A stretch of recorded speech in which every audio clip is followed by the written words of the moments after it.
Hi, I'm Jamie from Sci-fi-vision. Thanks for talking to me. I appreciate it.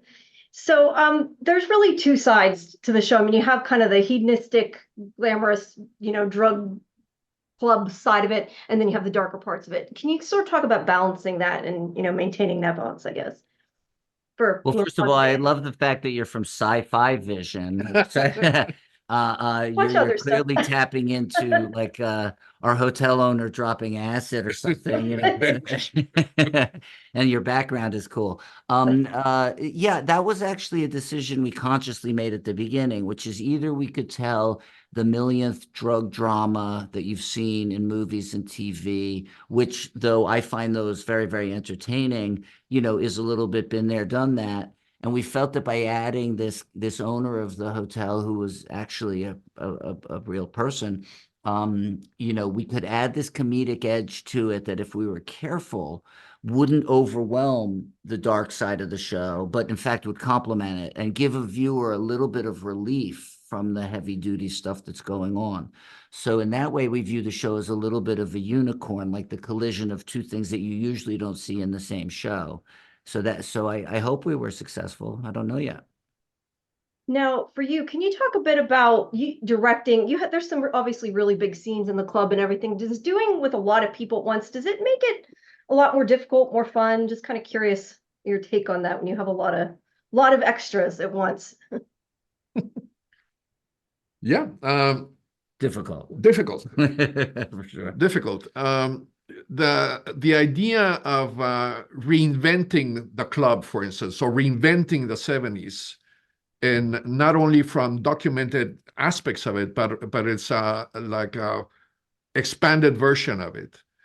And with that, we did great choreographies. We made the Mutiny Club a place you really, if you're in Miami, you have to go there. It was a center of attraction that allowed all these dramatic lines to cross. No, so in the same club, the most strongest enemies can be sharing a table and sending bottles of champagne from one table to the other. Sort of like that bar in Star Wars. Yes, by the way. True.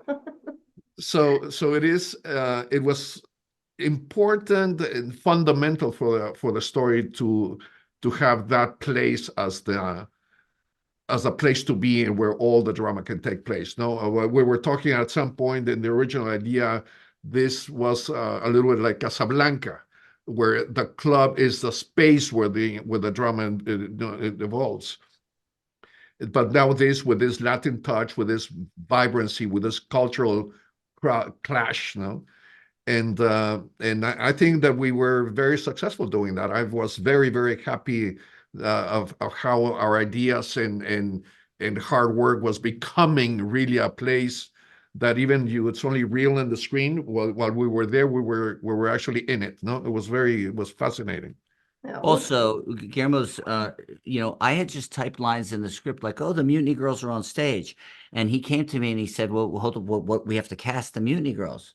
And I said, "Oh no, that's just a couple of extras in the background." And he said, "No, no, no, Yeah. no, that's an essential element of making this club feel like it's really a club." And so then we searched. You remember that? We searched all over the four corners of the earth to get people who could dance and anyway, recruited Mutiny Girls there many weeks before we shot to do all kinds of routines, dance routines, and it turned out to be this additional element that you know is a little bit like Hal in 2001: A Space Odyssey. yeah, I was gonna say you really do need that atmosphere. I think it's important for a show like this.